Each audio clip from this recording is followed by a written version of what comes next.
Good evening. Hope you're all doing well. For those of you who ever joined by Zoom, that new link is the permanent new link that I put in the WhatsApp chat. I got rid of the other account because it costs money, and this one's free, so worked out nicely. Today we're going to be learning Maseches Sanhedrin Daf Kavav, and we're starting about 2/3 of the way down, 6 lines or so before the wide lines on Chav Hey Amud Beis. We're in the middle of the sugya of things that are caused to become a puzzle for Edus. We spoke about Mesachik Bekubia and a whole host of other things, Mafri Chayonim. Fine. Here the Gemara says, Tana, we have a brisa, Hosifu Alem HaGazlanim v'HaChamsanim. Now we're going to add a couple more people to the list of people who are Pasal Midrabanan. One of them is thieves, which is that's asking for a question. What do you mean a thief? Of course he's a Russia. We'll ask that question in a moment. V'HaChamsan is someone who says, I'm taking your item. I'm going to pay you for it, but I'm not asking you. I'm taking your item. It's like the Isser of Lo Sachmut, similar type of sprach. Asks the Gemara on the Brisa, Gazlan del Raisa, what are you talking about? A Gazlan's not Pasal Midrabanan like our Mishnah by Mafricha Yonem, none of that. It's an Isser del Raisa. The guy's a Rosh Hashanah, Pasha that he's Pasaled. Lo Sricha Alala Mitzias Chereshot V'Katan. This is a fascinating sugya. Does a Chereshot V'Katan own anything? So here the Gemara seems to say that they don't, because the Gemara says that it's not considered gzela d'oraisa if you take from a chereshot of a katan. Very, very odd havamina. That's what the Gemara says. And then the Gemara says, meikara savor, we might have thought in the beginning, metzias chereshot of a katan lo shchicha, they're uncommon, strange language to say that they therefore aren't owners. But that is what it means. Inami mibnei darke shalom be'alma, really fundamentally, they don't have ownership. A katan can't own anything. Not in any real way. I mean, he'd be somech al shulchan aviv, he doesn't own anything, which I remind my children of regularly, that they don't actually own anything. And then they say, like, but the money's in my bank account. I'm like, yeah, you're welcome. You don't own anything, nothing. So then the Gemara says maybe it's mipnei darkei shalom, but kevan dechazu, really what was happening in the end is the sof mamonu who the kashakle lemaisa, whether or not the chershat v'katan owns the item that you took. It doesn't matter if they actually own it. You took money, and therefore paslin hu rabbanon. Maybe really midoraisa you've done nothing wrong. Maybe even midrabbanon you've done nothing wrong. But the chachamim say you're pasal midrabbanon. You might not have violated halacha, but you're in the gray territory. The chachamim don't like it. You're pasal. I hacham son. First of the long lines. Meikar sabar dmei koyav. The havamina was to say that maybe that nobody's pasal because at the end of the day I'm paying for the item, right? I've taken your car and I left you a check, fully funded. No, we're good to go, but I still took your car. And then the Gemara says, and therefore akroi be'almahu. It's just no, okay, it's a funky circumstance, but I ended up paying. I'm not a thief. Says the Gemara, the chazu de kachatvi. But really, what was happening was I took the car before I paid. Therefore, gazru b'huraban. And in that case, you're right. Maybe at the end of the day, it's not gzela, it's not geneva. Maybe, but still midrabanan, you're pasaleitis. Tana, we have another brisa. Says the Gemara, we're adding in shepherds and we're adding in different various kinds of tax collectors. They too are part of the Mishnah's psul derabanan of being Eidim. Roem, if a person's a Roem, Ikara suffer that the rationale was Akroi be'almahu, that when they would graze in other people's fields, it was rare, it might happen, but it's rare. And therefore we shouldn't make a Roe into someone who's possible Edus. But Kevan dechazu, the kamechavne v'shadu lechatchila. But when they saw that the shepherds were actually strategically and carefully directing their sheep into a space where somebody else's food was, then gazruhu rabbanan. That's not right. Okay, the animals are the ones who are doing the stealing. Yeah, but you're guiding them. You're pasaladis. You're not a good person. And what's with the various tax collectors? Well, meikara suffer that the reason why they shouldn't be pasul is because whatever the government the government takes from us, whatever our tax percentage is, 20, 30, whatever the percentage is. But Kevin the Chazatika Shakli is Seira, but when we saw that the tax collectors were lining their pockets, yes, my tax bracket is 30, but they took another 2% for themselves. So then Paslin, the rabbi said, the tax collectors are also Paslim with the Rabban. Oh, my Rava. Rava adds in over here, Roa Sha'amru, Echad Roa Behema Daka, Ve'echad Roa Behema Gasa. I don't care what kind of shepherd you are. You could be a shepherd of sheep. You could be a shepherd of bulls. It doesn't matter to me. Under all circumstances, you are pasal edus. Says the Gemara, that's very difficult to say within Rava. After all, that we have a distinction between a roa behema and a behema gas and a behema daka. And not only that, roa behema gas afilu beretz Yisrael ksherin.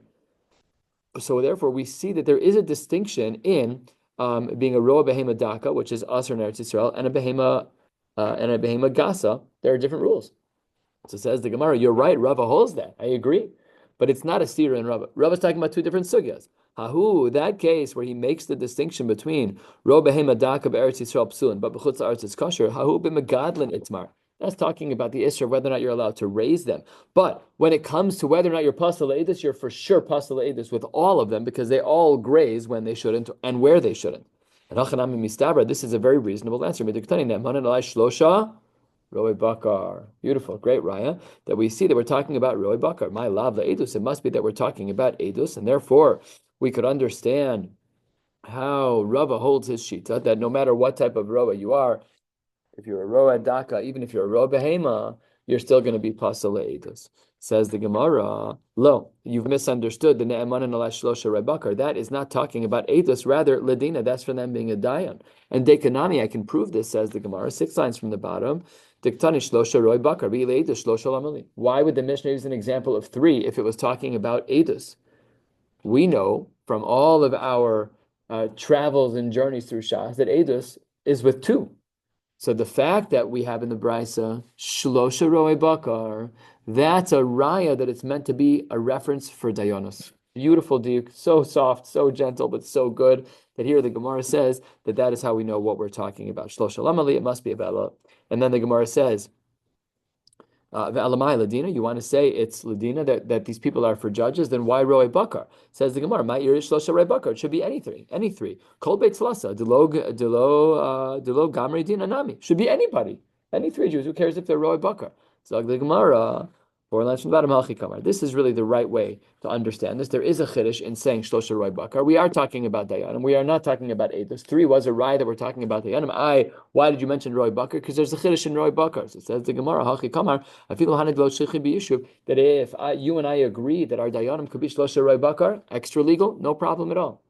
No problem at all. We allow, if we agree, if Yaakov and I agree that our Dayanim could be Shlosha Roy Bakar, even if they're not from the Yishuv, at least according to this sheet that we saw other sheets a couple of days ago that are not like this, but here the Gemara seems to say that that's the Chiddush, that we trust them enough. Shlosha Roy Bakar is like guys like us. We know like a dangerous amount of halacha. You know, like my Rebbe told this to me, he said the worst person to have in the kitchen is a smicha student. The worst. He remembers one shita, and then this must be how it is. He's paskening shilas right and left. Amaratzos deraisa. They're the most dangerous people to have in the kitchen, and that was my Rebbe said about himself, which was alachas kama v'kama true by the students. Anyways, that's what the Gemara says. Amar Rabbi Yehuda. Rabbi Yehuda has a very interesting halacha, but we're going to need Rashi to understand him. 4 lines from the bottom. Stam roa pasal.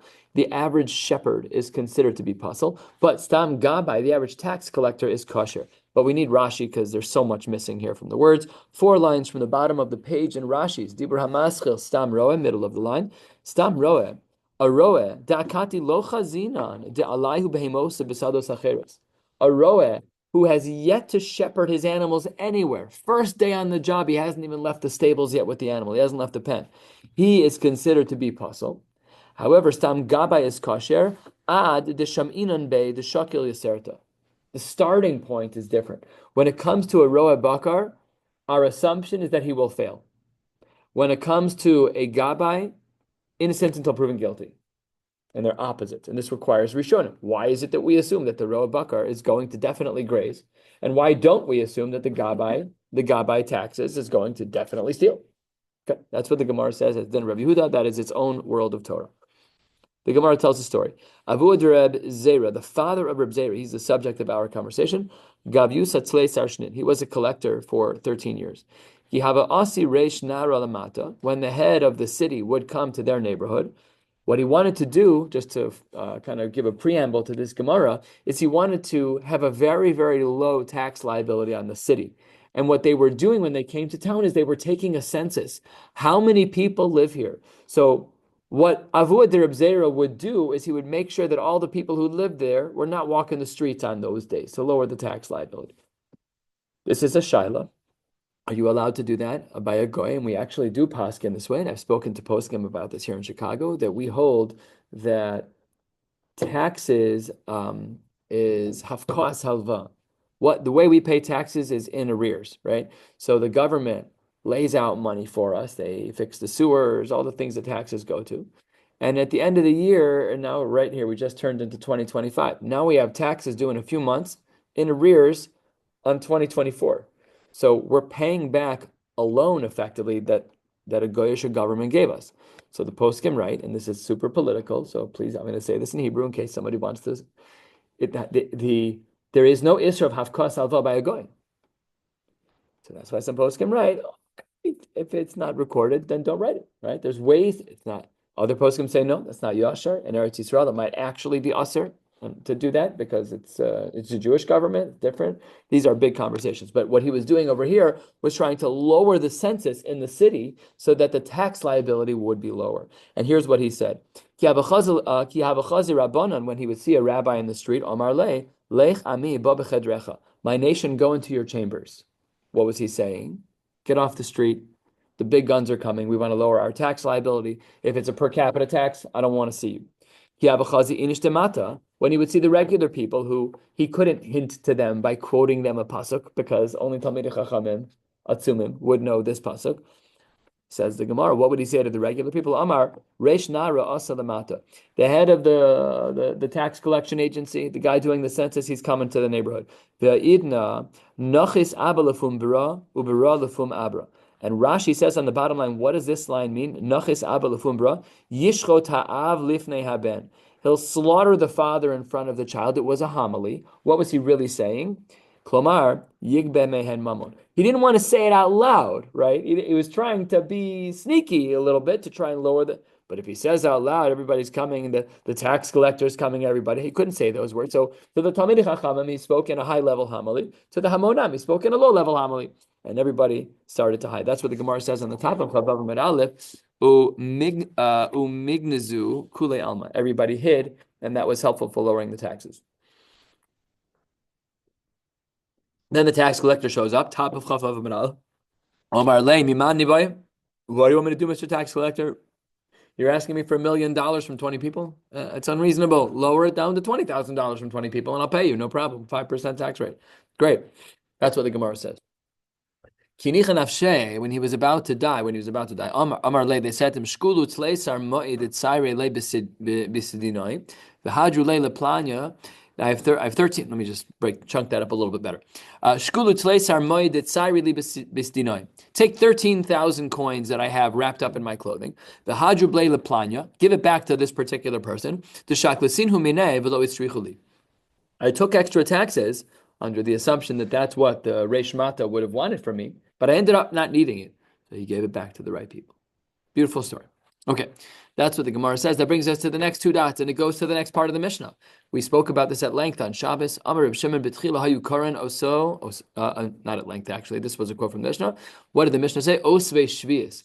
We said the people who are osvei shvius, that gather shvius, that they are the ones who are going to be puzzle from giving edus. And then we said, well, it's not really osvei shvius, but it's sochrei shvius. So says the Gemara, what did the Mishnah mean? My kamar, what was going on there? Amar Yehuda hachi kamar. This is pshat in the Mishnah that speaks about osvei and sochrei shvius. And we're going to see here two different approaches. B'tchila, initially, hayu omrim osvei shvius ksherin. People who were to gather shvius from the fields that they were kasher, but sochrin were psulim. But the people who sold, the people who were the sellers of shvius, that they were the ones who were actually apostle edus. But misharabu mamtziim maos la'aniyim, what they found is that there were a lot of monies that were being given over to aniyim in order to work the fields. Ba'az la'aniyim ba'asfei lahu umaisu. They would bring in, they would hire aniyim to bring things in from the field, and then chazru lomar, after they saw that there was a ruse happening over here, then chazru lomar echad zeh psulin. Then they said both osvei shvius and zochrei shvius, that both of them were going to be puzzle. So says the Gemara, wait 1 second. Kashuba b'nei Rechava. I don't understand. They have a question. The b'nei Rechava, the children of Rechava said, if that's true, why does our Mishnah say Misharabu ha'anasim? We don't even know what anasim means yet. We'll soon see that it's taxes. It should have said Misharabu ha'tagarim. We should see that the number of merchants changed, because that's what the Gemara just framed out was the concern. They had this whole ruse. The poor people were being safe, and then the businessmen were selling things. It shouldn't be anasim. It should be tagarin. So says the Gemara, Ella, you're right. And therefore, we flip everything on its head in regards to what our Mishnah was talking about with Sochrei Shvius. Here's what the Gemara says. El b'tchila hayu omrim, echad zeh ve'echad zeh psulim. really both Osvei Shvius and Sochrei Shvius, they're psulim. Misharabu ha'anasim, when the number of anasim increased a lot, and says the Gemara, Umay Nihu, what were these anasim? Arnona. Arnona is even a modern day tax word for costs that you have to pay. I guess, is it taxes? Assessments is property taxes. That's what the Arnona is. So now, because of Arnona, and what does that mean, Arnona? That when the government wanted to collect money from people, sometimes the government wasn't a Yiddish Gemara, they don't care that we have a Shemitah year. So they said, Karesh, you have to pay us a little bit from your field. So then, you can plant during Shvius, but only for the sake of Arnona. You're not allowed to use it for yourself. Then Chazru Lomar, Osvin Ksherin. Then we turn things around. Then an Osef Shvius is mutter because you were doing it for Arnona. You weren't doing it to work the field. You were doing it for other purposes. And Sochrim, Psulim, but the people who are still selling it to other stores, that's Mamish Aser, and therefore you are puzzle. End of the story. Now the Gemara has a very lengthy story. We're starting 1/3 with this story on the way down on Chavav Amud Aleph. Says the Gemara, Rav Chia bar Zarnuki, Reb Shimon bar Yehod Sadak. So we'll refer to them as the two. Ka'azle la'aber shana ba'asya. These two were going to be ma'aber the shana in the city of Asya. While they were walking, paga behu Reish Lakish. They bumped into Reish Lakish. Itzfil bahadayu. Reish Lakish joined them. He was excited. Omar, what did he say? Ezel, I'm going to go along with them. Ichsi hechi avdi uvda. I'm going to go see how they work. Namely, I want to go watch and learn the proceedings of how they're ma'aber the shana. While they were walking, Chazi lahu gabra, he saw that there was a man, de kariv, and what he was doing is he was plowing during Shemitah. So Reish Lakish says, Omar lahen, he says to the two Rabbanim, Kohen v'choresh. This guy is a Kohen, and he's being choresh. We don't yet know why he called him a Kohen. We'll discuss that in a minute. Maybe I'll foreshadow a drop. Kohanim were chashudin on Shvius, that they might not be so yashar on Shvius because they had other rights during the year that they get, as we will soon see. So Reish Lakish says to the two Rabbanim, what kind of game are you guys playing here? This guy is plowing during Shvius. So Amrlo, the two said back to Reish Lakish, Yachol Omar, could be Agiston ani besocho. The guy could claim, Agiston is a worker for a non-Jew. Agiston ani besocho. Take a look at Rashi, 12, 15 lines down. Dibra maschil Agiston, schir, sachir, v'karka shel nachri. Inami, mishumar nona scharo, bala bayis lachrosh. He was plowing for a mutter reason. The field doesn't belong to a yid. The field belongs to a goy. And therefore, he's just a worker on the field. Shalom al Yisrael. So that's story number one that Reish Lakish couldn't get out of his mind. But he saw this guy plowing, and the two Rabbanim said there's a reason why this is the case. And then he saw something else. Lahu Gabra, to have a kosach bekarmi. He was trimming the branches. He was doing zomer. Zomer is pruning. So he's pruning the vineyards, the grapevines. Says the Gemara, Omar Lahen, again, Reish Lakish couldn't believe it. He says, Kohen v'zomer. This guy is a Kohen, and what is happening here? You guys have everybody working their fields during Shvius. Amar lehu, amru le. They said back to Reish Lakish, Yachol Omar leakel beis habada nitzarach. No, he's just trimming certain vines that were used to make a netting in the beis habad. But don't worry, it's mutter. Don't worry, these people are mutter. Amar lahem, and Reish Lakish starts to jab a little bit. He's like losing his patience. He says, Halev yodea im leakel. Im le'akalkilus. He's pulling some poetic language here. And he says, the heart knows if these guys were being me'akel, they were taking the vines in order to make this little mesh that they needed for the Beis Habad, or if they were being me'akel in a negative halachic way. Now, which story happened first? Hey, Omar Beresha. Was it the guy who was karif, who was plowing, or was it the guy who was kosach, the guy who was trimming? So it says the kosach was the case where he was trimming the vineyard. Ilema hakamaisa. If you want to say that Ilema hakamaisa, if you want to say that the first case that we learned about plowing was first, Amar Luhu Beresha. Well, if that's true, then Hanami, the second case also, when he was trimming the grapevines, well then Lemru Agiston and Besocho. If the flow of events is correct, that the guy plowing the field was story one that Reish Lakish saw, and the guy trimming the grapevines was story number two, well, then we have a problem. If that was the order, they should have given the same answer in case two that they gave in case one, which is the field's owned by a guy, and he's an Agisto. Ella, it must be ha'amar le'beresha, that the case of the vineyard was first. The hadar amar lehu hach. And then the next story of the plowing was what Reish Lakish saw. So the Gemara presented it in the order of plowing and trimming. And really, in fact, it's reversed. It was trimming and then plowing. Ma'ishna Kohen. Why was Reish Lakish digging in and saying that the guy working the field was a Kohen? So halfway down on Chavav Menaf, the Gemara says, because Mishum Dechshidi Ashviz. Kohanim, which is so difficult to understand because there was reason, right? We know that they were zealots for halacha, they were kanoim for halacha. Afal Pikin, the Gemara says that they're chashad on shviz. We saw this already. On the side here, it says it's a Tosefta in Trumos, but it actually looks familiar to me. The Tanya, the Brisa says, Sa'a Truma, Shenafla lemeya sa'an shel shviz. If one little bit of Truma falls into 100 units of shviz, ta'ale. The Truma is batel, and the whole thing is shviz. Pachos mikan yirkabu. If the denominator is less than that, namely if there's less than 100 units, if there's less than a 1 to 100 ratio, 1 to 99, 1 to 98, so then under those circumstances, yirkabu, we have to let everything rot. The avinan ba'amai yirkabu. Why would we not do that? What they should do is yimkirenu lekohen bidmei truma. They should sell everything at the value of truma. Chutz midmei osasa. They should sell out all the shvias, and then they should halachically convert it into truma, not let it rot. Okay, you can't eat the shvias, but sell it. It says the Gemara. We're not going to get into this sugya now, but the Gemara is basically saying that kohanim are nechshad on shvias, and that's why Reish Lakish referred to the workers that he saw, both the karev, the plower, and the kosach, the guy who was trimming the vineyards. That's why he referred to them as kohanim. Wasn't evident to us when we started reading the story. Amru, the two rabbanim, who we said were Rab Chia bar Zarnuki and Reb Shimon ben Yehotzad, they started getting annoyed.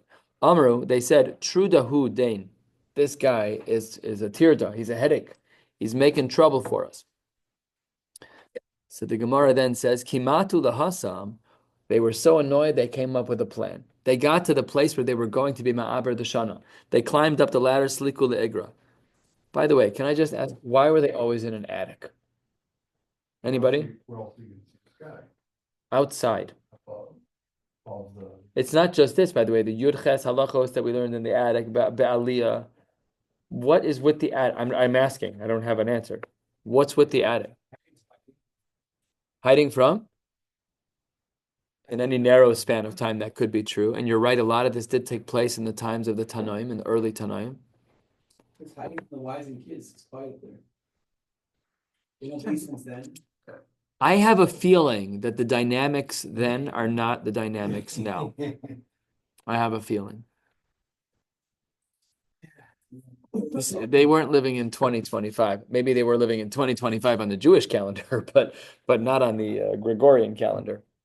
Either way, I don't know the answer to the question. I'm just asking Shas' question. If anybody, why didn't they go to the Beis Medrash? Too far. Yeah. I don't know.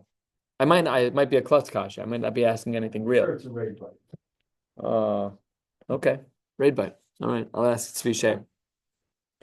So says the Gemara, they went into the air to the attic, to the roof, and shalfuha ledarga mituse. Right as they got up, they pulled up the ladder, so Reish Lakish couldn't climb up with them.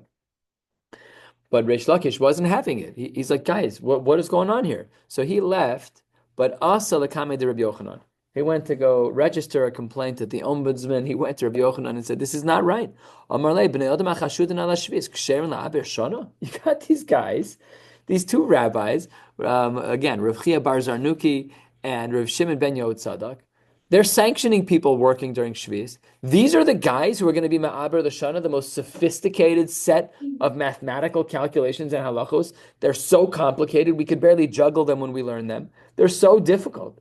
These guys are chashad on Shvius. What's going on here? It says the Gemara, before Rav Yochanan could even respond, Reish Lakish said, you know what? Let me give them the benefit of the doubt. Hadar Amar, you know what? Lo kashili. Actually, what these guys are doing, they're not nechshad on Shvius. Midi dehave eshlosha roi bakar. It's okay. If the Dayanim who are going to choose to be Ma'aber the Shana are like the Shlosha Roi Bakar, okay, so they're not such big Talmidei Chachamim. No, they should be fine. And then he said back to himself, Oh, sorry. And v'Rabbanan achush b'naihu samuch. Really, the rabbis are making a full proper cheshbon, and the Roi Bakar, these guys are just kind of adding their own 2 cents. The Hadar Amar, and then he said to himself, again, Rish Lakish is literally looking in the mirror. He's just talking to himself now. The Hadar Amar lo dami. Really, the two cases are not comparable. Hasam, in the case of the Shlosha Roi Bakar, Hadur imnu rabbanon ve'ibruha le'ahu shata. Over there, really, the rabbis were making the decision. The Shlosha Roi Bakar weren't really playing a role. But Hacha, in regards to this case of the two rabbis, really, those two rabbis, says Reish Lakish, are Kesher Rishaimu. They're a group of bad people. Oh, he was going to town. He wasn't having it. And we're going to see in the Gemara where this phrase comes from. The Kesher Rishaim, Eino Mina Minyan. They don't have a vote. They're done. Amar of Yochanan, Da Aka. This is really very bad. What's very bad? Rashi, Da Aka. This is about 15 lines from the bottom of the page. First words on the line are Eino Minyan. And Rashi says, Da Aka, Sha'ata Kore Osan Rishaim. He wasn't happy about that. So it says the Gemara, Ki Asu, when the two rabbis of Rav Chia bar Zarnuki and Rav Shimon bar Yehud Sadak, when they came, Lekame de Rav Yochanan, Amrule, Karilan Roy Bakar velo Amar le Mar velo Midi. Rav Yochanan, you didn't go to bat for us? He's calling us Roy Bakar. We're Graisa Amoraim. What, I mean, they didn't say that, but we're great. You can't let them get away with that. So I'm going to tell you now, I don't understand Rav Yochanan's answer. Rav Yochanan responded back to these two greats. Amar Lahu, first of the middle width lines on Chavav Manal. V'ikar Lahu Roet Tzon. Had they called you shepherds of Tzon, my aminale, what would I have said back to them? So this apparently worked. So we're not going to spend time on this now, but that is how they ended the conversation. But my Kesher Rishayim, the language of Kesher Rishayim that Reish Lakish used, where did he get it from? So this is a big story in Tanakh. It's a story of a man named Shevna. Shevna was in the times of Chizkiyahu. He was a chashuv guy. And they were about to get pummeled by their enemies. And he wanted to give in. Now Shevna, in his heyday, Havadarish B'Tleisar Rabivasa. He taught 13 units of 10,000. A Rabivasa is 10,000. So he had 130,000 Talmidim. That is awesome. Very powerful. But Chizkiah at that time, Havadarish B'Chadsar Rabivasa. He only taught 11 units of 10,000, namely 110,000. So Shevna was 130,000 Talmidim. Chizkiah was 110,000 Talmidim. Kiyasa Sancherev, Vitzar Allah, Yerushalayim. Sancherev had surrounded Yerushalayim with all of his troops. Chizkiah Havadare, skipped a line. Kasav Shevna Piska. Shevna wrote a note, and Shada Begira, and he shot it with an arrow over the wall to pass a message over to Sancherev to surrender. Shevna v'siato hishlimo. I, Shevna, along with my chevra, my comrades, we're holding up the white flag. We're giving in. But Chizkiah v'siato lo hishkimo. This was all in the note. This is how civil wars start, where you have one guy saying, we are okay, but the other guys are the bad guys. Shene'emar, how do we know that this is true? So this is a bit of a cryptic pasuk. Kihine harishayim yidrechun keshes. The Rishayim are going to have a path of a rainbow. Konenu chitzam al yeser. They prepared a chitzam al yeser. They prepared an arrow, a chitz. This is a remez to what Shevna did. Keshes is the bow. Yes, the keshes is the bow. Correct. Yes. Now the problem was, once this happened, word got back, Chizkiah was terrified. Havakam mistifi Chizkiah, he was very nervous. And Omar, he gave a svara as to why it is that maybe he too should fold his cards and pick up the white flag. Omar, here was his argument. Dilma chas v'shalom, natia daite de kuchabrichu basa ruba. Says Chizkiah, we know we have a principle that acharei rabim lahatos. Who was the rove as it relates to being the Rebbe? Shevna. Shevna taught 130,000. Chizkiah taught 110,000. So says the Gemara, maybe the rove is him, and Kevan de Rube Mimsere, because the majority, namely all of Shevna's Talmidim gave in Hunami Mimsere, maybe I should also join them and hold up a white flag. But Navi v'Omar lo, and says, Chizkiah, you're not allowed to do that. Lo somarun kesher l'chol asher yomar ha'amazeh kesher. Don't look at the kesher. Klomar kesher rishaymu. Not every kesher is good. This group is a kesher rishaymu, but kesher rishayim eno minar minyan. Fine. Now, really, this is really the next part of the story over here. The Gemara says, Halach, this is talking about Shevna. Shevna went, Lachzov lo kever bekibre Beis David. He went to the kever of Beis David. We actually know where this is. It's right outside the old city. And he went there and he dug a grave for himself there. Shevna was trying to establish his long-term burial place in the right place. But Navi v'amar lo, a Navi came over to Shevna and said, Malachapo, umilachapo, kichitzavta lach po kever. You're not, this is not a place for you. What are you doing here? This is not where you deserve to be buried. And 4 lines from the bottom, the pasuk says, Hinei Hashem metaltalech tiltala gever. You are going to have the tiltul of a man. You're going to have the wanderings of a man. Amar Rav, this really is a parenthetical comment, but tiltula de gavra kashimi de itza. The travelings of a man are more difficult than the travelings of a woman. That's what the Gemara says. Women have it a little bit easier. They treat them a little bit nicer. Men have a little bit more of a difficult time. Really a total side note. Ve'itcha ata, what does that pasuk mean? Amar Rabbi Yossi, Reb Chanina, Balamish aparcha botzaras, that Shevna got leprosy at that moment. How do we know that the pasuk of itcha ata means that? It says Gemara, because ksifacha vitcha ata, ksifasam ve'asafam ya'ata. So Shevna got tzoras. Says the Gemara, 2 lines from the bottom, quoting the pasuk from Yeshayahu. The pasuk says, Tzanof yitznafcha tzenefa kadur el eretz rachavas yadayim. That he was surrounded in the city, el eretz, into a city of rachavas yadayim, to wide hands. Tana hu bikesh, the Brisa writes, hu bikesh klon beis adonav, lefichach nepach kvodo lekalon. He wanted to disgrace his master. Shevna's master should have been Chizkiyahu. He tried to disgrace him. Therefore, he became disgraced with his tzoras. Kiavanafik ihu. And when Shevna walked out of the gates of the city with his white flag to go to Sanhedrin and say, if you can't beat him, join him, I give up. Asa Gavriel, a miracle took place. Gavriel showed up. And achde lidasha be'ape mashriyasa. And if you could imagine this like iron wrought gate, so right after Shevna walked out, the gates came down right behind him. All of his comrades who agreed with him with the white flags were stuck in the city. He is outside with Sancheriv's army by himself, by his lonesome, and the gate is now done. Shevna's by himself. So says the Gemara, what should we do? Turning to the top of Chavav and we're going to go about 2/3 of the way down.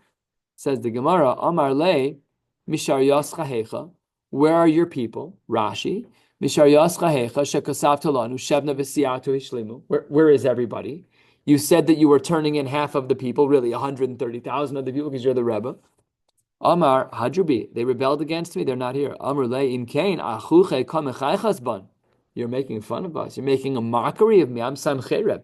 You think that you could come out here by yourself, one man against my army? You are a goner. And that is exactly what happened. Nakvuhu ba'akevav. This is graphic. They made holes in his heels. Utluhu bezinve susehem. And they ran the tail of horses through the holes in his ankles. Vahu megaru inoso ala kotzim ve'ala barkanim. And then they slapped the back of the horses and they started running, a graphic death. Quite the kapara. Quite the gory death, yes. Unfortunately, some countries kill people this way. So that's what the Gemara says is exactly what happened to Shevna. Now, there's one big problem with this. Shevna was a big Talmud Chacham, and he taught a lot of Torah. And nobody's saying he's right. But why did he deserve a Misa Mishuna like this? So the Gemara says, Amar Rebbe Lazar, he says, Shevna Bal Hana Haya. Yes, he was a Talmud Chacham, but he was a Bal Hana. This is alarming because we're all Bal Hana in our generation. So take a look at Rashi. Rashi says on the second line, Dibar Maschil Bal Hana. First of all, Kemashmo. Shot number 1 in Rashi is that he partook of some of the, what? He liked the nicer things, like we all do. The second one does give a little bit of a better qualification. V'yesh omrim, that Shevna violated the Isser of Mishkav Zachor, that he violated the Isser of cohabiting with another man. So that's what the Gemara says as to why Shevna was deserving of these terrible things. And how do we know that this is true? Ksiv hacha lech ba el hasochen hazeh. Go to this sochen. This is a pasuk in Yeshayahu. However, Uchsiv Hasam, this is a pasuk we saw just a couple days ago from Malachim Aleph, Atihi lo sochenes. What was David doing? David couldn't marry her, but he liked the finer things. Yes, she was a warmer, but who did they pick? The most beautiful woman they could find. And remember that the Chachamim overrode the Isser of Yichud for a Pnuya. She wasn't married. That's only an Isser Derabanan. When I say only, I don't mean it in a minimizing way. So I think I've shared this story before. When I was in Grus, somebody said to Rav David Miller, the Rosh Yeshiva, it's only Nisr Darabanan. Oh, he went off the rail. Oh, so it's only Nisr Darabanan. It's only, yeah, if you take a piece of deli and a piece of cheese, it's only Nisr Darabanan. It's only, he went through like 80 things without stopping, and we couldn't breathe in the room until he stopped. And that guy never made that mistake ever again. We are Jews who live by Dinei Darabanan. I had an awesome shiloh that took place today, this morning. A family called me and said, we want you to be our Moel. The bris is next Sunday morning. Anshe Emet. No problem. Mazel tov. I sent them a calendar invite. I sent them an informative email. They texted me, do you mind? We don't want you to do Metzitza B'peh. I said, don't worry. I do Metzitza B'kli. They said, oh, what's Metzitza B'kli? So I said, well, it's a sterilized and filtered tube. No liquids transfer, 100% sterile, and works according to every posek with the exception of the Satmar Rebbe. Good to go. They said, I'm sorry, we don't want it at all. So I said, I can't paskin that shiloh. I'm not willing to say that I'm not doing mitzvah. The Gemara says you have to do mitzvah. It's a sakana for the baby to not do mitzvah. Now, here is my chakir before I called Rabbi Reese. If I say I'm not doing mitzvah at all, I'll get to do the bris and the bris will be kosher. If I say that I am only going to do mitzvah, then they won't use me and they're going to use a conservative mo because no Orthodox mo is going to skip mitzvah without asking a shiloh. They knew. They asked me. No. They said, I'll tell you exactly why. I'll tell you why you can't do that after you hear Rabbi Reese's answer. So I called Rabbi Reese this afternoon. I said, this family is putting me in a corner and I'm uncomfortable. And I'm happy to not do the bris. I promise. I want to do what's right. What I'm worried about is they're going to think I'm a mako, because that's not good for them to think that halacha is just this game of like, well, we convinced Rabbi Karesh to not do mitzvah. So I called Rabbi Reese. I said, what do you think? And he said, you should not do the bris, because you're going to become the guy. This family is going to say, by the way, the mitzvah thing, just call Rabbi Karesh. Don't worry. He's flexible. He's a mako. So I told the family, I'm so sorry. This is Min Klal Yisrael. I'm speaking in our jargon now. This is Min Klal Yisrael. It's a sakana for the baby to not do it. If you change your mind, I'm here for you. But if not, unfortunately, I can't help. And now this baby is not going to have a kosher milah because of this psak. Unbelievable zach. And guess what? Mitzitza is a din d'Rabbanan. It's a minhag in Klal Yisrael. You think I should have lied? No, I would just be like, okay, understood. Don't worry about it. You want me doing mitzvah? No problem. And just like the best way you do it, you wouldn't know. I meant I'm not doing about that. Okay. Mark along, he'll distract everybody. Yeah. No, it's such a balagan when it's all going on. By the way, I told them, I said, I just want to let you know, I said I did 2 brises today. I did mitzvahs in both of them. Nobody noticed. Right, that's my It's point. totally, It's like someone saying, it's the moment that nobody looks. That's mamish, like the tools are on, nobody looks. I know it. It's an optics issue for them, 100%. So I call this one I didn't text back. I called them. We had a 10-minute schmooze. I explained everything. I said my job is to be transparent, no pressure, no judgment. I explained it to them. They thanked me for my time. I said I'm here for you. Doors open. You let me know, and I'm hoping, b'siyata d'shmaya, that they'll call me.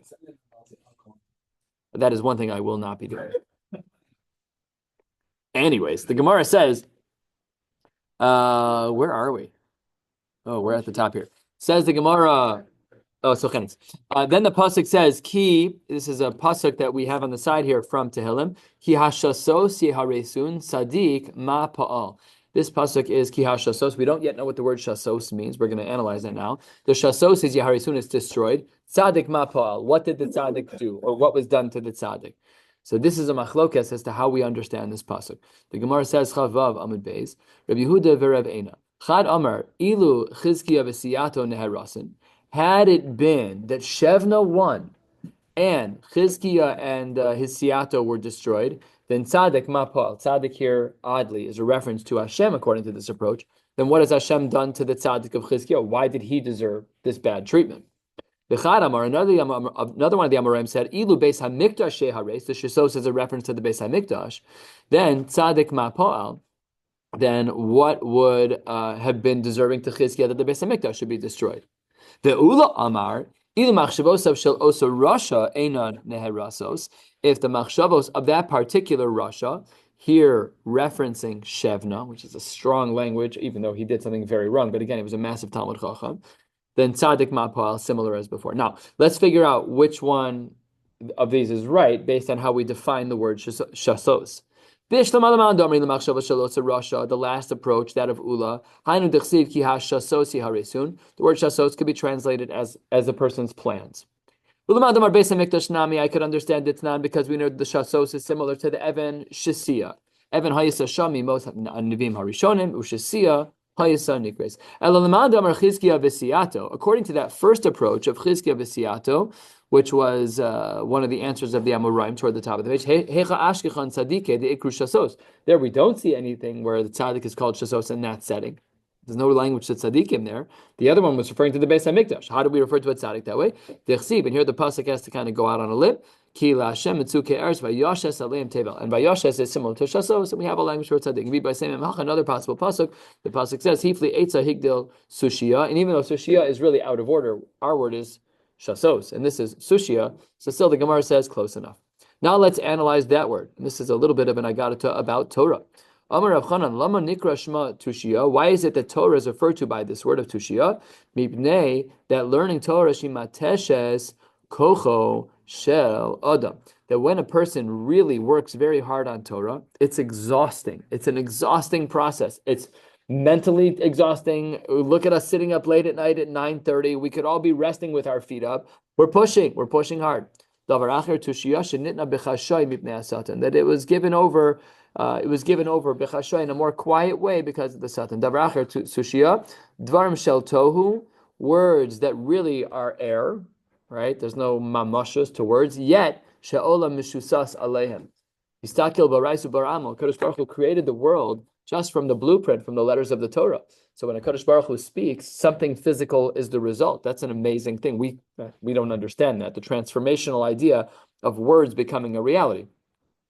We know that in life, sometimes if somebody says, I'm going to do X, and then it happens, we got it. But in the godly way, the whole world was built that way. Next, Amar Ula, machshava mo'eles afilu ledivrei Torah. This is very not clear of what it means here because Rashi has a totally different understanding of this.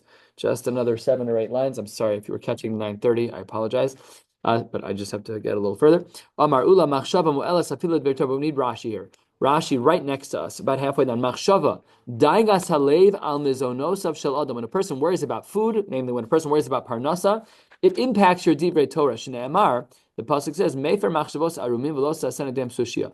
Amar Rabba imasukin lishma. However, if a person learns Torah lishma, they're learning Torah for the right reasons, and the right reason to learn Torah is to understand the Kadosh Baruch Hu. We're looking at right now how a Kadosh Baruch Hu thinks. The Chachamim took that and put it on paper. They made it a part of our Masorah. When we're analyzing what's considered a good Chakira, what's considered a good Gzeira Shava, what's considered a good Hekesh, all of that. Tavi Yochel is the way HaKadosh Baruch Hu thinks.